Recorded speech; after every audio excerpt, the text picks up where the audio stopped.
बुद्धिमत्ता के लिए जानी जाने वाली लायरा की प्रशंसा जंगल के सभी जीव करते थे।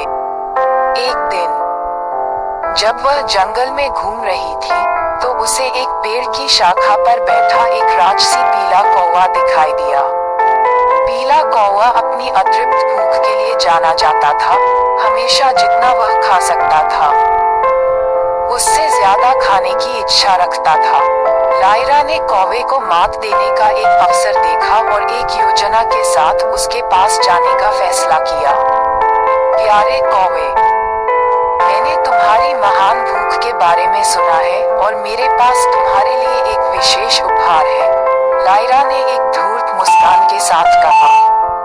उत्सुकता से पीले कौवे ने अपना सिर एक तरफ झुकाया और पूछा, चतुर लोमड़ी, तुम्हारे पास मेरे लिए क्या उपहार है? लायरा ने अपने थैले में हाथ डाला और एक चमकदार सुनहरा फल निकाला।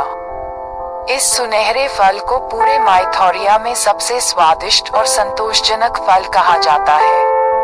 अगर तुम इसे खाओगे तो तुम्हारी भूख कई दिनों तक मिट जाएगी, उसने समझाया। कौवे की आंखें उत्साह से चमक उठी जब उसने उत्सुकता से लायरा से फल लिया। बिना किसी हिचकिचाहट के उसने लालच से फल का एक टुकड़ा खा लिया। उसे आश्चर्य हुआ, फल कड़वा और खट्टा था, बिल्कुल भी वैसा नहीं जैसा उसने उम्मीद की थी। मुझे धोखा दिया गया है, कौवा गुस्से में चिल्लाया। कौवे की प्रतिक्रिया देखकर लायरा शरारती ढंग से हंसी। तुम देखो प्यारे कौवे, सच्ची संतुष्टि भौतिक संपत्ति या भोग में नहीं मिल सकती। ये हमारे भीतर है, जो हमारे पास पहले से है।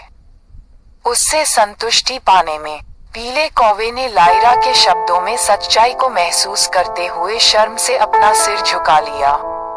उस दिन से उसने अपनी इच्छाओं के प्रति अधिक सचेत रहना और जीवन में सरल सुखों की सराहना करना सीखा।